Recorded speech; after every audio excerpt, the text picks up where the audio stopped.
Hello everybody and welcome to our video series on Learn English for Beginners.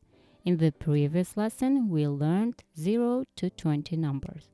In this lesson, you will learn the numbers from 21 up to 100. Lesson 4. Dördüncü ders. Today's topic, Numbers. Part 2. Sayılar. İkinci kısım. Let's count the numbers up to 20 now. Haydi şimdi 20'den sonraki sayıları sayalım. Please repeat after me and follow my pronunciation. Let's go. 21, 21, 21, 21 flowers. 22, 22, 22, 22 oranges. 23, 23, 23, 23 chocolates. 24, 24, 24, 24 shuttlecocks. 25, 25, 25, 25 pomegranates. 26, 26, 26, 26 ice creams. 27, 27, 27, 27 toy planes. 28, 28, 28, 28 soft toys. 29, 29,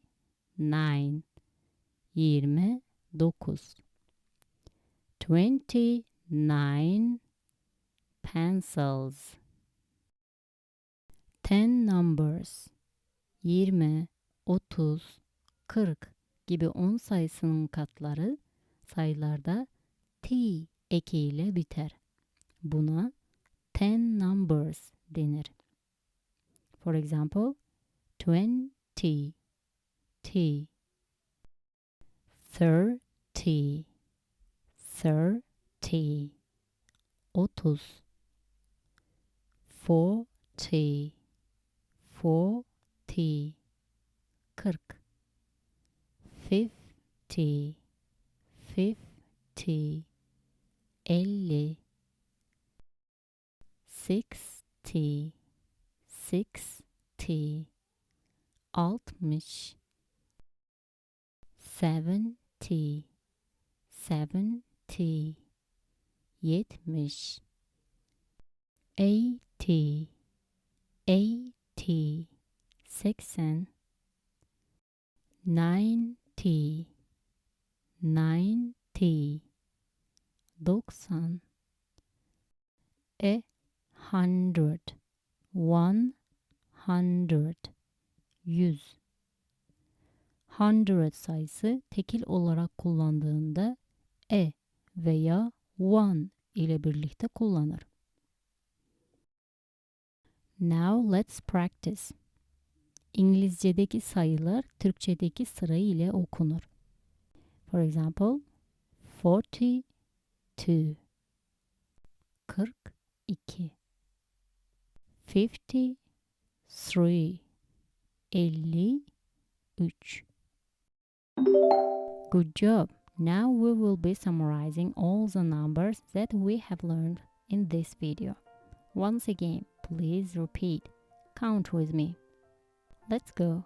21, 21, 22, 23, 24, 25, 26, 27, 28, 29, 30, 40, 50, 60, 70, 80, 90, 100, 100.